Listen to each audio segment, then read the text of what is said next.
Hello，大家好，我是云云。今天为大家带来的是井冈山特色菜炒腊牛肉。先将腊牛肉用食用碱或小苏打洗净，可以用百洁布搓洗。将洗好的腊牛肉放入锅中煮5分钟，将它的盐分煮出。将青蒜洗净，将青蒜改刀切断。将蒜白和蒜叶分开装盘备用。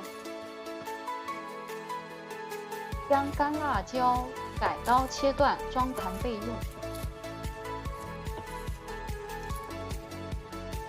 生蒜切末，生姜切丝，将切好的蒜末和姜丝装盘备用。将煮好的腊牛肉过冷水。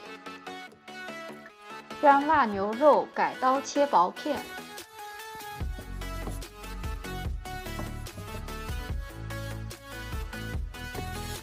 将切好的腊牛肉装盘备用。锅留底油，将腊牛肉倒入锅中炒香。将蒜末、姜丝、干辣椒倒入锅中炒香，将蒜白放入锅中翻炒。加入清水、味极鲜、蚝油，煮5分钟。放入蒜叶炒香，放入鸡精调味。出锅前放入胡椒粉。